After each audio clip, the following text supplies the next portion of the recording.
Well, welcome. Hey, another incredible session that we are going to be having with the famous Francis West, who has been on a mission to try and save people all around the world, and these wonderful speakers. So, Francis, take it away, sir. Another security everywhere benefit to businesses out there. Thank you very much, Mac. You know what? I did a quick count, and I can't believe this is our sixth event already. You know, they've gone away, they've gone past so quickly, and we've had such amazing feedback from so many people, and a lot of people have now listened back to the previous sessions, which you can do by just going to the event section.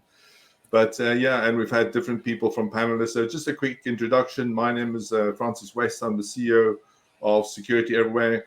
And you already heard our mission. And our mission is to protect at least 1 million businesses from cybercrime by 2026. And this is one way that we do it. You know, we post every day on LinkedIn. We do TikTok. We do just about every social media. And the more we can share with people, the more hopefully they can share the information with other people. And as a quick summary today, you're going to hear, first of all, you're going to hear from Fiona. And I'm very grateful for her to come in to share her story of what happened recently with the SIM swap scam. And then we're going to pass on to our panelists, and we're going to discuss different types of scams that's going out there right now. I mean, we could probably speak for another 5 hours today, but we only have 1 hour. And then, of course, most importantly, we're going to end the session with lots of top tips and tricks on how to avoid scams in the first place. And I please ask you this every time, but share this link, this recording with at least 10 other people, and especially your parents and your work colleagues, because the information you're going to learn today might just be that one thing you learned to stop your daughter, who's 24 years old, suffering from a scam and lose £10,000, her entire savings. That's a true story that we dealt with only 2 weeks ago. So thank you, everybody. And I'd like to pass straight over to Fiona. Fiona, thank you so much. And please tell us your story. Hi, I'm Fiona Brunson. I run a small bid writing agency with just 5 staff. And I'm the typical micro business that I think these guys are targeting. My contact details are on LinkedIn and on my website, which means my email address and my mobile phone number are accessible with reasonable ease. What happened was about 6 or 8 weeks ago, I started to receive a deluge of spam emails, which I thought was odd, because they were suddenly in the thousands, and I'd always received a little bit of spam, but nothing like this. So I immediately phoned Francis's team and was getting some help with the spam. Same day, I get a text from my mobile phone provider, EE, saying, thanks very much for requesting to port your telephone number onto a new SIM card, and we'll go forward progress with that request. If this wasn't you, please contact us. So I immediately contact EE and say, this is a fraudulent attempt to port my phone onto a new SIM card. Please don't do it. They advise me that they don't port phones for 24 hours to allow for people to be able to make these calls, and that they wouldn't port the phone. Long story short, I lost a lot of sleep that night, so I phoned EE again the next morning to double check that they weren't going to port my phone, and they confirmed, no, they're not going to port it. And when it came to the 24-hour period, the said fraudster, who had managed to access my details in the first place, contacted EE again and instructed them to reverse that, and that he did want the phone to be ported. So the first thing that I know is I'm deluged the next day with more spam, and I spot 3 emails within the 3,000 spam emails. I don't know how I spotted them, that all came from a credit card company, and that alerted me because I had a credit card with this company, and that 13,500 in balance transfers had been requested. That alerted me that my phone had potentially been ported despite my instructions not to. I contacted EE, of course, I had two-factor authentication on my account, so they wouldn't speak to me initially because I couldn't receive the text with the two-factor authentication.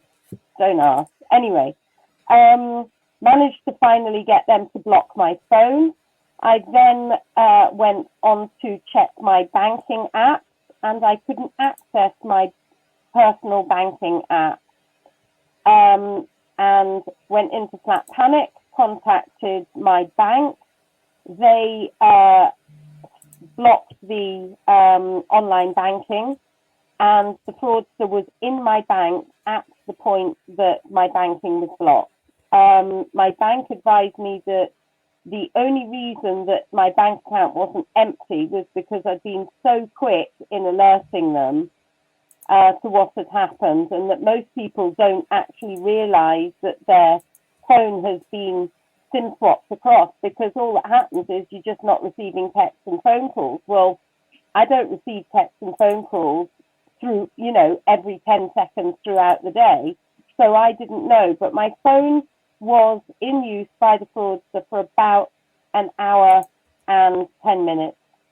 I've since been to the Ombudsman and had my complaint upheld with EE's very poor security. And that is my story. I was incredibly lucky. It is people like me that they target with small businesses, and we're the ones who think that we're safe. Yeah. So what advice can you give people? You've been through a terrible, ordeal, and luckily you managed to get your money back, which is always a great outcome. But what advice could you give people to prevent this, or how to deal with this? I didn't get my money back. Well, I did get my money back in that it was a credit card balance transfer for the 13.5 grand, so I never had to pay that out. My credit card company lost it, which grates hugely with me. But I think the first thing is to make sure that you have good security on your mobile phone account. I mean, I had a 10-digit password which used letters, numbers, and symbols, and I thought that was quite a detailed password. When I was working with Ben Beer to go through from Francis's company to go through everything, he actually ran a check on this password on some website which could tell you how secure your password is. And basically a computer could work out my password within 3 days, which absolutely freaked me out, because I thought, oh my God, I'm using this password. Please don't just shake your head. I'm using this password on an awful lot of things, and I thought that it was complex enough for nobody to be able to breach the password. So my first thing is use a different password with different things. And if you're middle-aged like me, you won't be able to remember what all your passwords are. So use a piece of software like Password Keeper that enables you to do this. And use different passwords on everything. Use super complex passwords on everything. But another thing is secure your mobile phone SIM. I mean, mine was a SIM swap. I guess I didn't fall for a scam as such, but I didn't know what SIM swap fraud was. And so how could I protect myself from that? One of the things I've since done is protected my SIM card using the SIM lock on my phone, which Francis took me through. And now every single time my phone is switched off, when I switch it back on, I have to put in a 4-digit code. And if that is incorrectly entered 3 times, it would block that SIM card from use. So if I lose my phone or somebody steals my phone, they can't actually use the phone without facial recognition, and they can't then take the SIM card out of my phone and put it in another handset and use that either. So that's another thing that I would recommend. It's been a steep learning curve, but thank you so much, Fiona. And you're just one person. You run a small business at the top of Scotland. A lot of people think, you know what, I'm a one-man band. People, when they're not interested in my information or my dates or my phone, and they're quite the opposite is true. It's easier to steal with a scam £50 off 10,000 people than it is to take 500,000 off one person. Thank you so much, Fiona, but please feel free to comment again. I'm delighted that Paul Mascal finally made it. We've got royalty amongst us now here. He was instrumental in helping us for all the way through COVID. If you remember, we did all the Clubhouse sessions every Friday, and he came to share his wisdom. This man has just come off an interview with BBC. He's on TV, radio, and thank you for making the time, Paul, to come and share your knowledge. He's busy doing his PhD in exactly what we're talking about. So I've got a $1 million question for you, Paul, and that is why are people falling for scams? Well, what the psychology around it? Why? Well, the problem is that it's first of all in the language we use. Like again, when we talk about we fall for it, is when you look at fraud, when you look at social engineering, any sort of online manipulation, people are vulnerable to scams and manipulation just the same way you would be from disinformation, radicalization, online grooming, all of these sorts of things. Because actually human beings are really good at lying to ourselves in many cases, but also we're very, very open to manipulation. Just like that relationship you had that you didn't see the red flags in, very often is the same case of where we want to read things in the way we want to read it, we believe what we want to believe, and we only follow what we want to follow. So very often is that our emotions, especially in online fraud, so like 78% of all fraud and scams is online. And the remaining percent is pretty much majority telecommunications, communication, etc. So the thing is our emotions often take kind of precedence where our intuition should be. Your intuition doesn't really work well.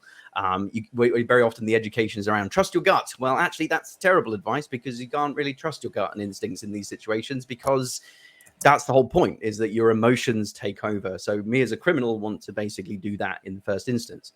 But very often the language makes us less likely to educate ourselves, whether it's a business, whether it's an organization, whether it's an individual, because you don't think you'd fall for it. The problem is, by the very language, it's inherently quite shaming because very often you say, well, of course I wouldn't fall for it because I'm not so stupid. But actually, it's nothing to do with stupidity or intelligence or savviness. There is a flavor of fraud and scams for everyone. We are all vulnerable to all these sorts of things as well. And very often our emotions and our relationship with technology has fundamentally changed this as well. So yeah, it's a symptom of a wider societal issue as opposed to just a savviness problem.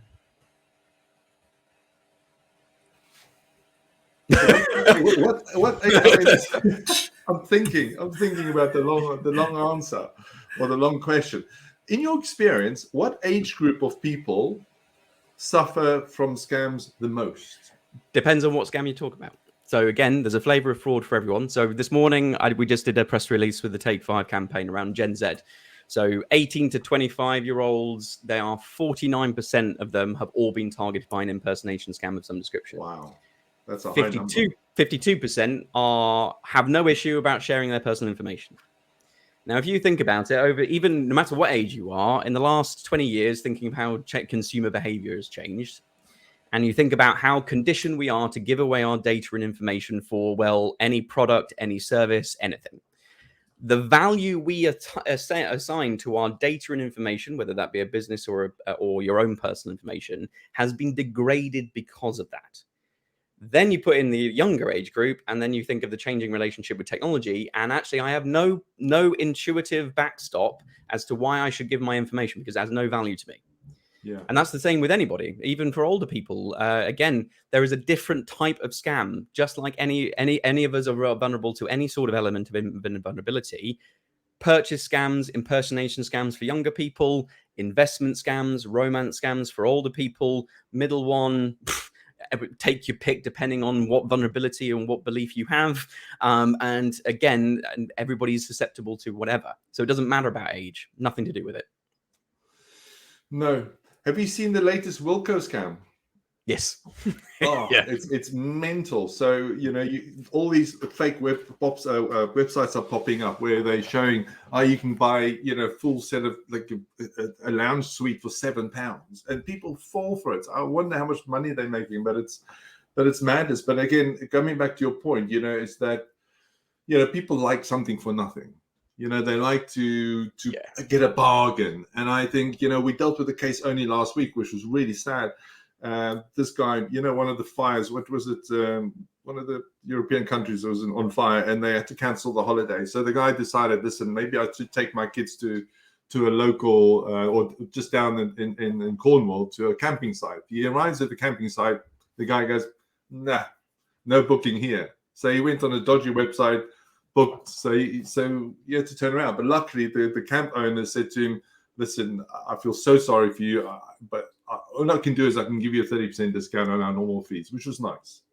But there's two things to that. First of all, any sort of scam, any sort of holiday scam, purchase scam, any sort of flavor of scam, etc. In this respect, is that how little information do I need to convince you that I own, have able to sell whatever it is, whether it's a holiday scam, whether it's a villa, whether it's a rental property. I was on BBC Cumbria this morning talking about a rental fraud where they were sent a fake tenancy agreement and a key to basically, again, end up losing quite a bit of money on a tenancy agreement because of rental fraud.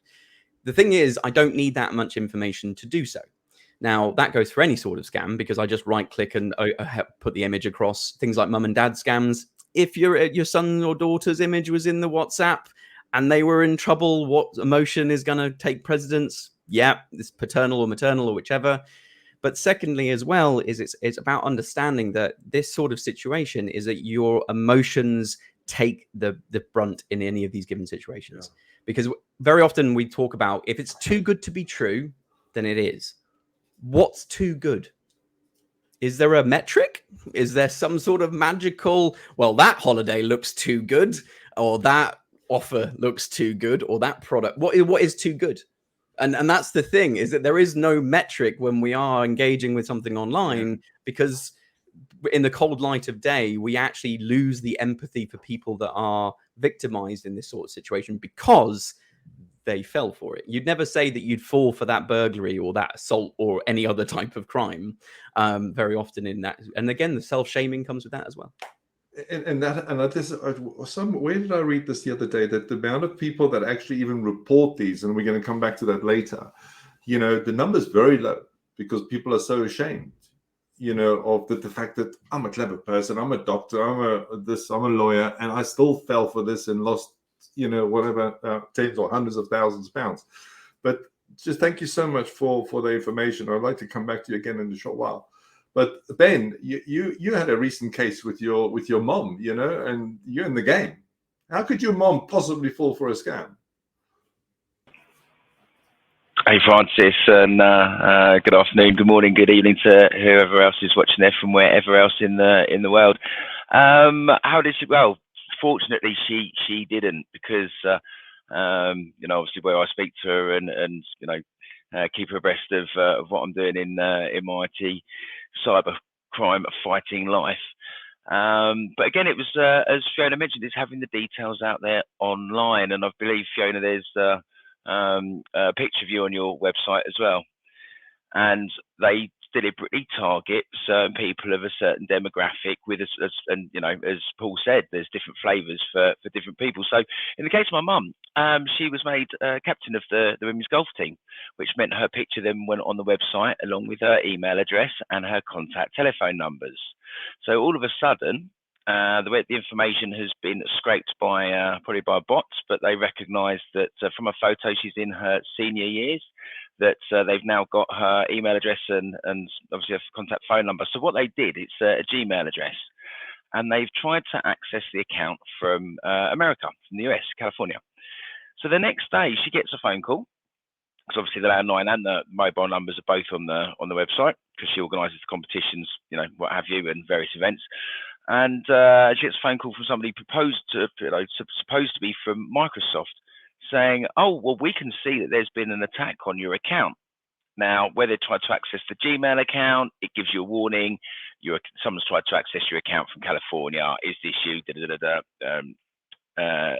So they've actually deliberately initiated that attack so that then they could reference it the following day. So now you've got an emotional attachment, you've got some actual context to the scam to say, right, we know you're under attack. We need to connect to your computer to check that you haven't got any viruses, that there's, it's not started from your computer. Now, fortunately, she then said, no, you're not connecting. I'm going to speak to my son. But it's the very fact that the information is publicly available. So they're just using what was put out there for all good intents and purposes. My mum was ever so pleased to be the captain of the women's golf team. She spent 5-6 years there, being involved and working hard to have that privilege. Obviously, she needs to be contactable, so all her information's there, but that then allowed her to be targeted. And more recently, the other one that happened, again, from using the information that was online, is that instead of it being on the landline, they've contacted her on WhatsApp, on her mobile. And it was I've lost my phone. They were pretending to be me. Oh, I've lost my phone. This is my new number. But what they've done is they've engaged in a 20-minute text conversation over WhatsApp. And what they've also done is they've looked on my mum's Facebook page, seen that she's got 2 sons. So the attacker is saying things like, oh, how's my brother? So they're using all the information that's available to them and publicly available to give that context again to make it all the more believable. And then after about 20 minutes, and bear in mind this is about 11:30 at night, they've started asking for money. In which case, my mum said, "Well, can you give us a call?"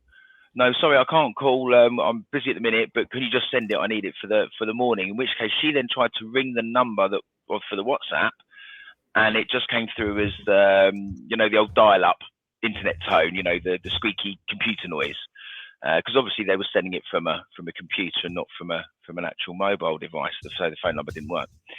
At which case, she then had to wake my dad up because she'd swapped my number in her phone according to the very first WhatsApp message. This is my new number. So she's woken up my dad, got my actual number, rung me up to say, "Oh, is everything all right? Is everything?" I said, "Yeah, of course everything's right. What's wrong with you? Why are you ringing me up at 11:30 at night?" In which case she proceeded to explain. But again, it was just fortunate that she was wary enough, because we obviously, with the conversations that we have about what I do, that when they started asking for money, and that she wanted to actually speak to them to have that confirmation, and that's where they suddenly got flaky, obviously. But it's absolutely rife.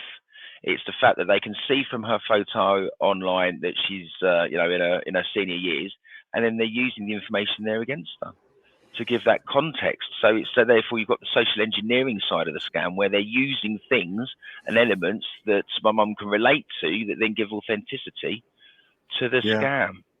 So it's not just a fire and forget. These are targeted, deliberate, scams against people that they think will be more likely to fall for them, because they are possibly more vulnerable, because they're of a more senior years and going to be less technical. And Ben, I think, the problem that we have right now in the UK, and I'm sure I'll be backed up by Paul in a second, but from one of the security panels I was on the other day with another Paul Lopez, and he said, if you look at the total amount of fraud that's happening in the UK right now, 2/3 of that is, or total amount of crime, 2/3 of that is cyber and fraud, if we can compare them, which is a lot. And the total amount of money that the government is spending on preventing this is 1%, which I couldn't believe. It's such a low number. And this is why I think doing these sessions are so important, because if you've suffered from a scam, anything below, say, £10,000 loss, your chance of getting a phone call back is very, very limited. And what we decided between Ben and I as a next session for next month is to really dig deep into what to do if you've fallen, for a scam, or if you've lost money, because we've got some top people that we work with that can come and give some advice. But also, you've just reminded me of another one there, Ben. One of the other cases we dealt with recently is, and again, I'm sure Mac will agree on this one, that a lot of people, when they have new staff joining, guess what they do? The first thing, they put it on LinkedIn. Yeah, we've got a new marketing person. It's Mary Poppins, and she's now, this is her profile.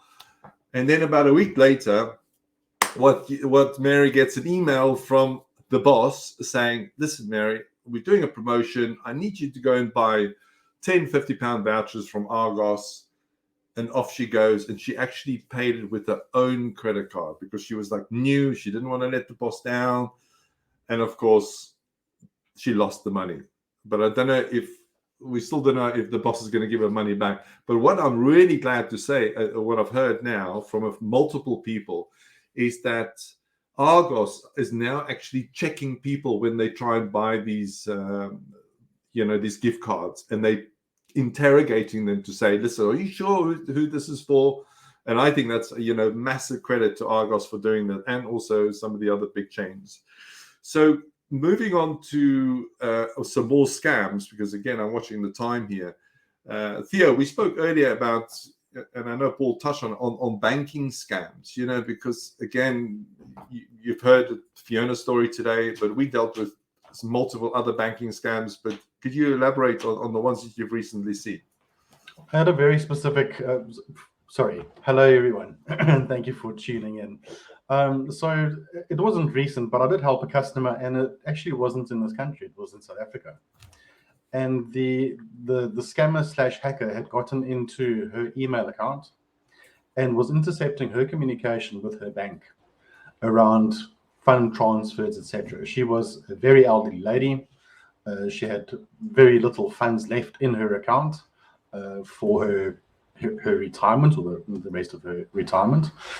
And just to say that these people, if we can call them that, don't care how old you are.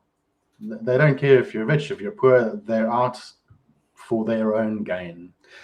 They intercepted those emails. They then phoned her from a number saying that they were from the bank. And they took her through the process to log into the bank account and transfer the money into a newly set up account for her, which obviously was their account. They wiped all her funds out. She phoned the bank back on the bank's number and said, what is going on? Why are my funds gone? They said, well, who have you been speaking to? She said, well, I've got these emails. And they said, but those emails aren't from us. They are from someone else. She said, but these are the people that phoned me saying that they're from the bank. And they said, well, they're not our employees. We would have gone through all these different steps. So I don't know if it's because of people suffering from financial desperation, or maybe just too self-confident, thinking that they are actually speaking to the right people, that they're suffering these attacks. It's quite scary to hear these things. It is, and again, here's a question for Paul. Paul, I'm going to come back to you. Do you think that, if somebody falls for a financial scam, should the banks give their money back? So this is the thing. I get kind of stuck between a rock and a hard place in relation to this, because obviously I work for UK Finance. I support the banking industry, etc. And what we've got at the moment is the payment services regulator is looking at, again, bringing in policy in relation to mandatory reimbursement, or an element of mandatory reimbursement for individuals who are kind of lost through authorized push payment scams. So basically, in English, you've transferred the money and those sorts of things. So very often it's the case of, yes, absolutely. Like, the problem is I kind of get stuck in a realm, because I see this as much more of a societal problem. As you quite rightly said, it's kind of like, well, is it about financial vulnerability? Is it about this perspective, etc.? And it's like, well, actually, it's not necessarily. It has a massive driver around individual vulnerabilities, absolutely. But the problem is that very often online fraud and manipulation slips through cognitive heuristics. So basically, again, in English, mental shortcuts. So, for instance, risk. We don't see the risk because it's not an emotional problem until it is. You're not exposed to the risk in the first place. There's also commitment bias. So Ben, your mum, for instance, the reason I spend so much time on the phone with you is that actually increases the amount of commitment bias that you get when you're either targeted by whoever the bank is or whoever challenges to say, well, actually, we believe this is a scam. Well, actually, you've got so much of a commitment bias to the point where you've spoken to that individual for any length of time, and you're more likely to then go and do it, because this is how humans work. And that's the problem, is that very often it slips through the gaps. And the reason why we're vulnerable to fraud and scams are the same reason why we're essentially vulnerable to everything else of the societal ills around fake news, disinformation, again, social media and that content. Fraud and scams is a symptom of this larger issue.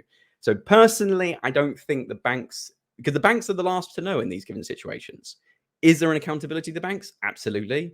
But they are the last to know in any of these situations most of the time. So. Yeah, I had some interesting conversations about this, and I don't want to go into too much deeper because there's lots we still want to share. Richard, so you don't have a license and you've been sent a parking fine. How does that work? We can't hear you. We're not that good at lip reading, I promise you. Hi, yes, sorry, I was just in another window. Yes, so we host email for lots of people, and we always encourage them to contact us if they've received an email they're suspicious about, because we can trace the SMTP headers, find out where it really came from. But yeah, somebody rang me up, lived in Putney, and they said, oh, I just received this thing from Wandsworth Council saying that I was photographed going through a red light and I have £200 fine to pay. But if you pay within 24 hours, it's only going to be a £100 fine.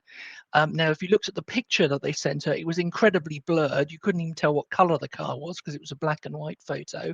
But, she was just about to pay. And, she got, like, if you imagine a progress bar of being scammed, she got about 95% towards 100% yet. Now I've been scammed. And she just thought she'd, contact me about it. And I said, you know what, I received one of those as well, but I know it couldn't be me. She said, well, how are you so certain? I said, well, I don't drive and I don't have a car.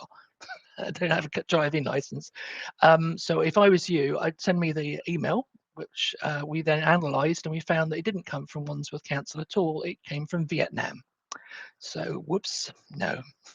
And a couple of other ones to watch out for. TV license scams, very popular at this time because all the students are going off to college and the parents are nervous about whether they're going to need a TV license. And also DVLA, watch out for that one as well. The reason why this scam worked is obviously because the hackers knew where she lived. So they were able to send it not from some national body, but from her local, Wandsworth was the nearest council to where she lived.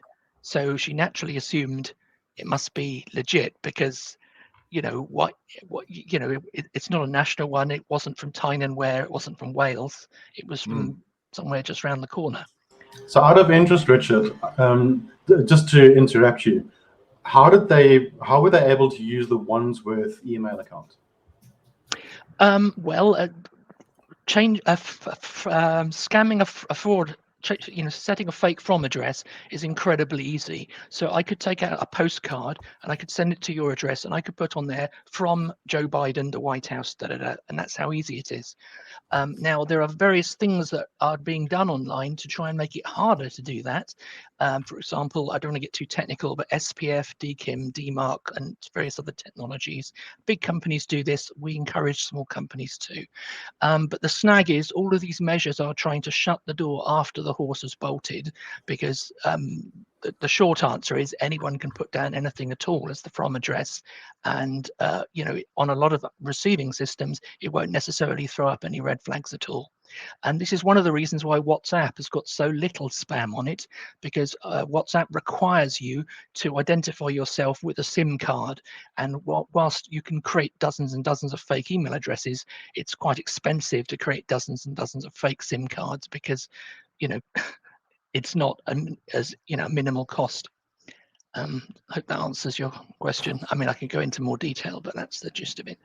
No, that's good. That's good. I'm just going to move on because there's quite a few more that I want to pick up. Thank you very much for sharing that, Richard. I wish sometimes we can share screens here so we can show people what it looks like, the examples. Ben, tell me about the other one we dealt with the other day, the pub one with the QR code. Do you remember that one? Well, this actually started way back in the pandemic, but it was highlighted again because of a recent scam that's been going on in car parks. So, of course, during the pandemic, we saw the rise of the use of QR codes. from anything from ordering your food at a restaurant when we were allowed to actually sit outside again, but we weren't allowed to go to the bar. We'd use the QR code that was on the table or on the plant pot with the table number, what have you. And what people didn't realise is that it was all too easy for a scammer and attacker to go in the pub garden late at night, put a sticker with their own QR code over the top of the authentic one.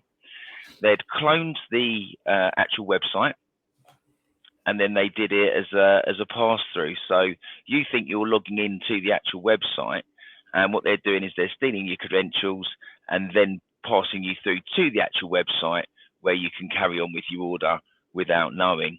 And they were, as people were registering, they were capturing all the credit card details, and of course, then using the details fraudulently. So that started way back with the pandemic, and what we've seen recently is there's been a state of this going on with car parks. So where you have to now use an app on your smartphone to register your car and make the payment, you very often have a location code, or they'll tell you just to scan the QR code. And what they were doing, again, the attackers were going in and sticking their own QR code over the top, and you were being taken to a fake website where it was giving you the offer to pay now with card details. And again, they were capturing that card information. But then they send the information to the authentic website, so you get all the confirmation details just like you would if you were actually making the payment on the legitimate site. But in the meantime, they've done what's known as a man in the middle of attack, and actually stolen all those details. And we will be talking.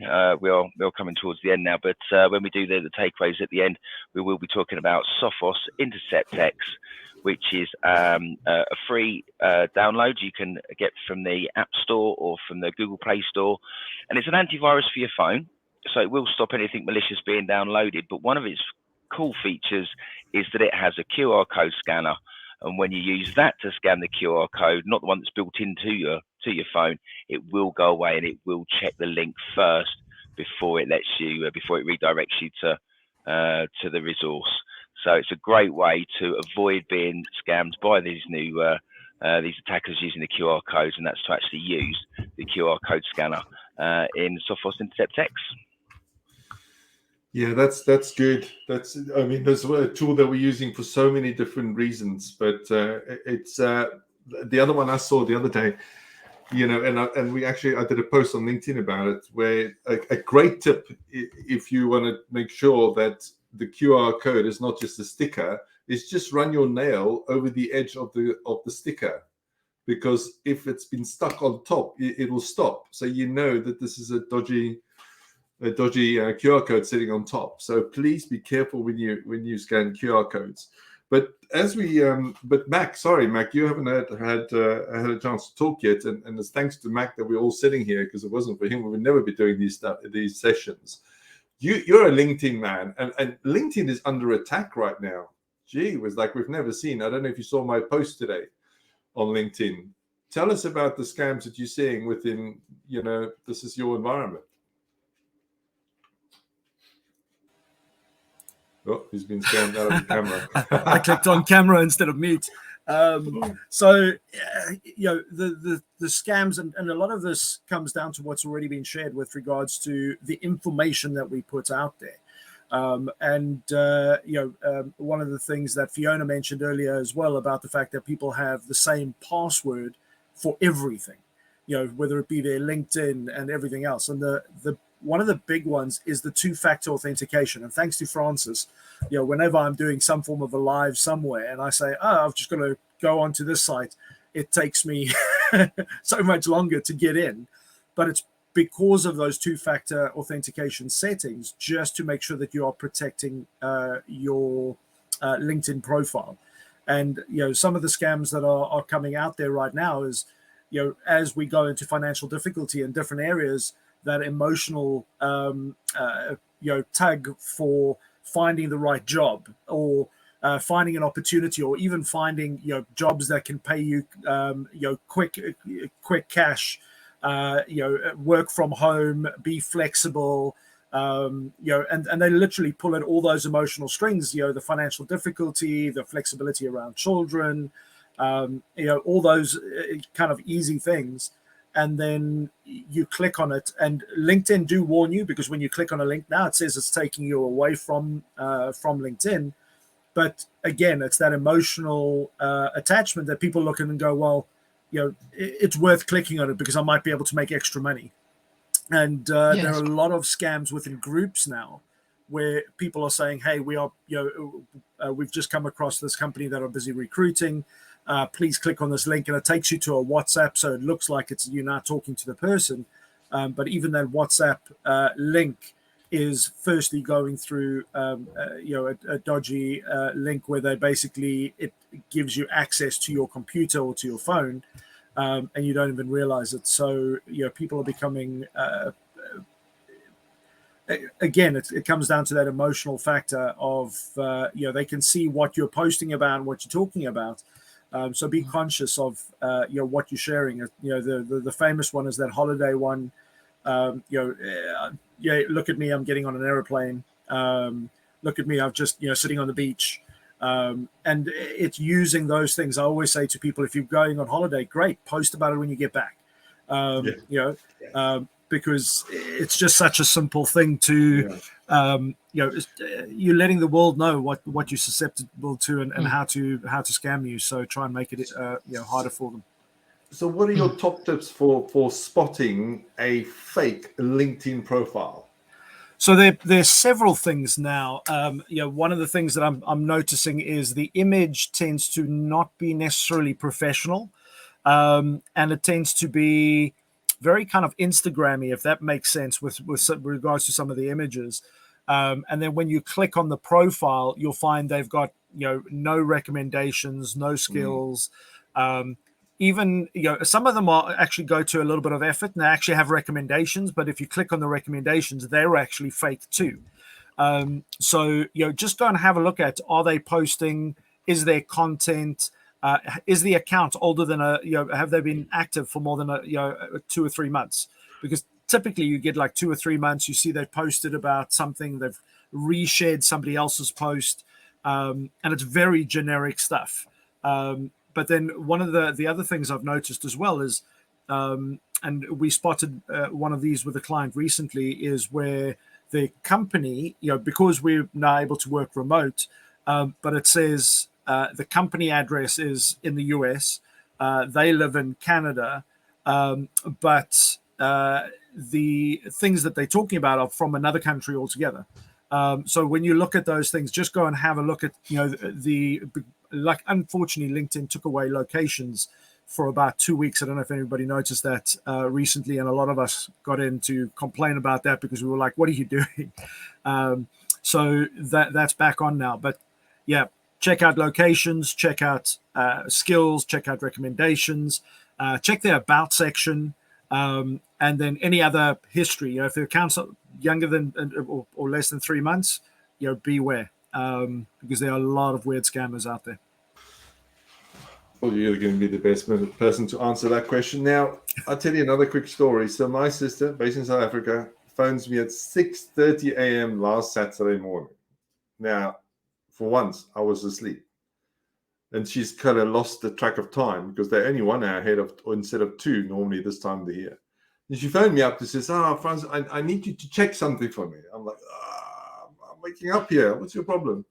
Oh, no, I'm going to book a trip to Portugal, and I just want to make sure that this website is actually legit because I'm saving thousands of rands by going direct instead of doing it through the travel agent. I said, okay, well, I said, leave it with me, send me the link, and when I've finally woken up, I'll check it out for you. And there are some brilliant websites on there. Which is doing one. I did, if you want to share it as well, Mac. But my favorite one is getsafeonline.org/check a website / So if you get an email from somebody, don't click on the link, just copy the link, or in a text message, just copy the link. Do not click on it. I keep on saying that. And then paste it into this website, because 9 out of 10 times, or probably 99% of the time, it'll actually give you an accurate feedback on that website. Because again, so many people are falling for websites, for booking scams for holidays and stuff. And if only they knew that they could go and check the website first, then I bet they would have enjoyed the holiday a lot more. Moving on, so I'm just looking at the time. We've got about 12 minutes left, and I think we should start focusing on giving a lot of information that people can hopefully not only apply themselves, but also share with their friends, their family, and especially their mothers and fathers and their children, to help them keep them safe from hackers. So Fiona, I know you've already shared a lot of tips and tricks, but when you're sitting in the pub now, yesterday, when you're sitting in a lovely sunny spot somewhere when we spoke, what's your top tip for your friends to avoid scams? Oh gosh, I don't know. I mean, using two-factor authentication, using the Authenticator app is a good one for me. I've been shocked by the number of organizations, and I mean big organizations, that don't actually allow you to use the Authenticator app. I know. It's shocking, isn't it? Just, so disappointing. But yeah, that's a big one, Authenticator app, rather than then relying on text. Texts are dangerous. I agree. The Authenticator app, so again, just to help everybody, you can go onto the App Store, download the Microsoft or the Google Authenticator app. Let's say you use LinkedIn, go into settings, go into add two-step or multi-factor authentication. It will pop up with a drop-down. It'll say Microsoft Authenticator. You select that, you go next. It presents a QR code on the screen. You then open the app on your phone. You click on plus at the top right. Select the third option at the bottom saying Other. You then point at the QR code. The moment you point to the QR code, a 6-digit number starts rolling on your phone. It'll then click Next on the screen. It'll ask you for that 6-digit code. You click Next, Save, Enter. And now you've just protected your LinkedIn account. And, you need to make a list. Think about everything you use. We talk LinkedIn, PayPal, Amazon. We dealt with a scam the other day. Somebody got scammed on Amazon and they ordered 3 ice cream machines. Guess what? They were £10,000 each. And if only he had his Authenticator app turned on Amazon, he wouldn't have had to pay out $30,000 for 3 ice cream machines that he never received. So thank you very much, Fiona. I think the thing is that I'm seeing on Facebook, I don't use a lot of the social media, but I'm seeing a lot on Facebook of stuff which people think fun, like, what color was your first car, or what was the make and model of the car, or what was your first pet's name, or, they might as well ask you what your mother's maiden name is and just get a hat trick for the whole lot. These guys are just, and I even managed to work that out on my own. They're just fishing for information. And I believe in my situation that they had built a portfolio of information about me that they were capturing from absolutely anywhere and everywhere, including social media, blog posts, blah, blah, blah. And all they then needed was the phone to be able to get that last piece. So I would just avoid putting anything in any of those. So 94% of all attacks are still coming by email. And that's why it's so important. That's why we provide email security for our clients, to strip out all the attacks from the inbox in the first place. But mobile security is massive, because that's the one thing you've always got with you wherever you go, and if you don't protect that device and a scam comes through WhatsApp, text, Twitter, whatever, how are you going to stop that? And this is the $1 million question. So, Theo, what's your top tip? Thank you, Fiona. I've said it so many times before. You need to be paranoid. Unfortunately, they're out to get us. I think it's a great, always be paranoid. To put it as your slogan. Be paranoid. Be mindful, man. People are trying to take money from you. They're not going to stop until they get that money. Yeah. They are going to use social engineering. They are going to use all the tools that are available to them. And a lot of those tools are for free. So unless you start thinking differently, you're going to keep hitting into the same problems. You're going to keep hearing the same stories. People being scammed, companies being hacked. We need to change the way we think. Yeah. And what's the first step? Be paranoid. Yeah, but no, I mean, I know be paranoid, but how can you change the way you think, Paul? Well, for actually following on from Fiona's point around this and how we change the way you think, because criminals, it's interesting because I do a lot of the kind of their background, the criminology around it as well. And the fact is they have a standardized format for all of our data. So they take fools, FULLZ, and that's how they share information and data. And it's basically a .txt notepad style format in which it, like Fiona quite rightly said, is they start collecting that information. And that's worth about $18 on a carding site in which I can buy, etc. For most criminals, I don't have to look you in the eye. I don't have to do anything like this. It's a lot more accessible than any shoplifting or drugs or any other type of crime. The youngest we arrested during COVID was 12 years old. Again, I was much more bothered about Lego at 12 years old. I still am at 36, but that's not the point. But the whole principle around this is that it is an accessible crime of which I don't have to look at the victim in the eye.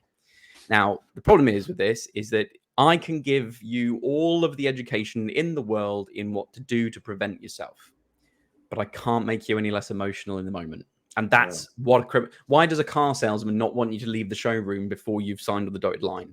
It's because you're going to be in an emotional window. And the problem is, because of the changing of consumer behavior, is that this is so much more, very often, again, around that paranoia and mindfulness point, is that if my emotional reaction, just like that, taking that text message the wrong way from a partner, actually letting yourself cool down and reflect is so much more effective than actually just biting.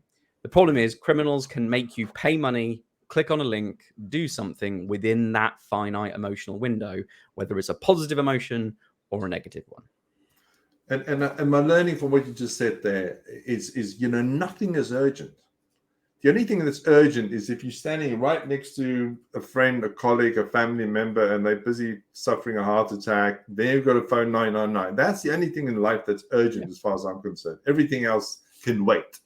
So context, Francis, context, authority, urgency, scarcity, emotion, cause, basically, is that in those combinations, any sort of social engineering is going to use an element of those. And it's kind of it's linked to Cialdini and things like that in relation to persuasion and all these sorts of things.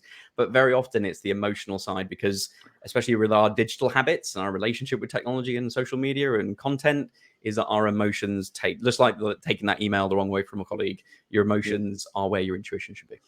So I would like to add to that and say, if you receive a text message or a phone call or anything, just say you'll phone them back, and then go and ask somebody else. Go and ask your mom, your dad, your sister, your brother, your uncle, your auntie, somebody at work, and say, you know what, let me just check this out.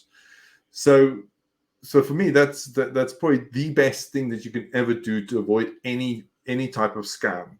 But my other top tip I wanted to share with people, which I always forget to do, is a lot of people are scared that their parents will get scammed. And sadly, we dealt with the case, Ben will know, where this lady, sadly, she's just passed away 2 weeks ago in Canada. She lost $800,000 through a scam, a pop-up investment scam. But anyway, moving on. Here's a top tip for you. So if you've got older parents and you're worried about the phone calls or text messages they're going to get from, if you go into their settings in their contacts, you can change the settings that will only receive phone calls or messages from known numbers. And what you do then is you only add your number and maybe uncle, auntie, whoever else's numbers, and that's it. And then they can't get calls from the landline is different. I would unplug the landline. But their mobile devices, that's the way you can stop them from getting nuisance calls, because older people are, they're very trusting, and that's why they get done so often. Richard, you want to add? We've got how many minutes? 3 minutes to go. Do you want to do a quick 1 minute, and then we'll still need to ask Ben and Mac as well. Yeah, sure. So just to expand on the sense of urgency thing, so examples of this would be maybe they will change the price from the attractive price to unattractive price. So you think, oh no, damn, I've lost the opportunity, and then they'll change it back.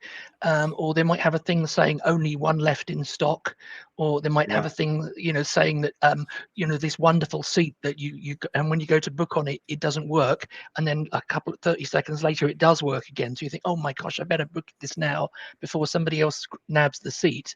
So they're not going to say hurry, hurry, hurry, we want you to pay now. They're going to use sort of bleak psychology to get you to think that if you don't act now, you will lose the opportunity. I think in psychology, do they call this fear of missing out?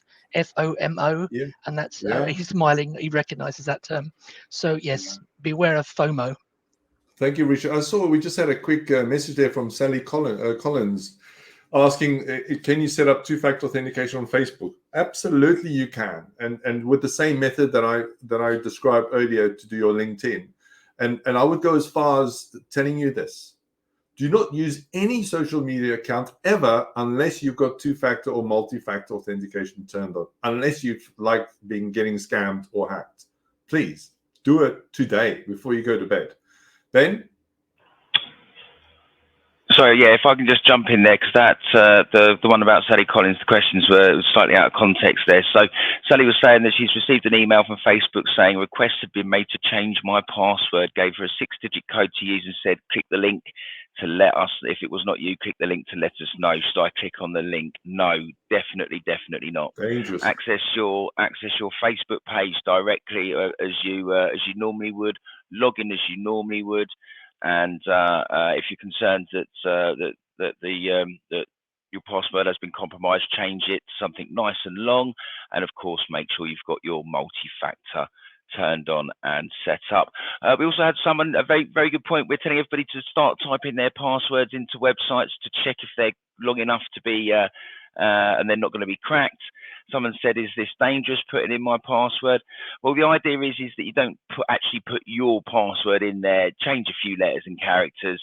The idea is it's looking at how many special characters and the length of the password to calculate how long it takes. You're not putting in the username, so in that respect, there's no link between the username and the password. But yeah, if I was using one of those sites, I would only use roughly my password with a few changes in it, just to be on the safe side. In terms of, I know we've come right to the end of the time, but in terms of some takeaways for today, so we've already talked about Sophos Intercept X to protect your mobile devices and to use the QR code scanner because it will check the links for you. We've also got that. How about reporting them, Ben? Well, this is it. Yeah, you can actually report phishing emails to the NCSC, the National Cyber Security Centre. That's obviously run by the government. You just forward the email to report@phishing.gov.uk. You can search this out easily on Google. They also have a website for reporting phishing websites. So you can actually report the links so they get taken down. So every time we get a phishing attack that's reported to us via our customers and the email security, I do actively report those websites.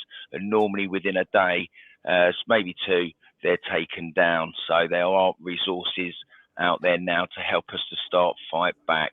And Francis, how do we report these scam SMS messages? Yeah, so for me, there's so many scam messages coming through either on iPad, iPhone, or smartphones, and you need to deal with it in the following way. A lot of people say to me, but I'm not going to report it because nothing happens. No, believe me, a lot happens. So if you forward, and I'm saying forward the message, or copy the number of the email the text message just come in, copy that phone number, and then open up a new message and type in 7726. If you look on your keypad on your phone, it spells the word spam. So you should remember this.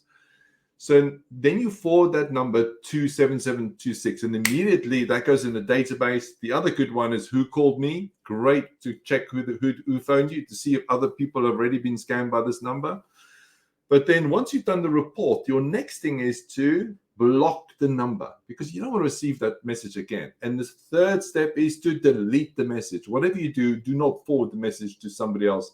Why? Because a lot of times there's an infected link or a link that goes to an infected place inside that scam message. So please be very aware. The other top tip that I have for you is a lot of people find us, no, I think I've just made a payment. I think I've been scammed out of 5, 10, doesn't matter, thousands of pounds. And the first thing you should do when you do that realization that you've potentially just made a false payment, open your phone up and dial 159. Why? 159 takes you through to a call center, which is say, okay, are you with Barclays? You with, Metro? Are you with this? You with that? So let's say Barclays is number 4. You press 4 and you get straight through to their fraud department. So that's the faster you can act in that environment. This like Fiona did. The sooner you can intercept that payment that's just been made. And a lot of people have never even heard of it. It's such an easy way to fix it. So I think we've shared a lot, but there's so much more we can. So Ben, do you want to close the meeting or the session? Right. Well, I'd just like to say a big thank you to all the panelists that have joined us here today to give up your time and share your expertise, your knowledge, and your experiences. It's how we're actually out there trying to help keep each other all safe. And of course, one thing that I help Francis do is to promote the education and the cybersecurity awareness so that we can all help keep each other safe. Security Everywhere was set up especially to look after small businesses and individuals, and why shouldn't they have the highest levels of cybersecurity that the big corporate companies have, and it's making it available to everybody. But the point is, even whether or not you book a chat with Francis to find out more about your cybersecurity, at least people out there getting you to ask the questions of your IT supplier, of wherever you get your cybersecurity from, to make sure that you've got the right systems in place. And not only that, it's what we can do to actually help protect our loved ones, our friends, and our families, because it's not just as businesses, it's what the criminals call the lowest hanging fruit. It's the most vulnerable. It's the easiest targets. That's who they're going after. And the more that we can share the knowledge, share the tips, share the advice, keep each other safe, the world will hopefully be a better place. So on that note, Francis, thank you, Matt, everybody. thank you very much for organising. Stay cyber safe, everybody, and we look forward to having you with us on our audio session, which is a week on Monday. So we'll see you again then. You take care. Hey, everybody. Cheers, Bye-bye. everybody. Well done. Cheers.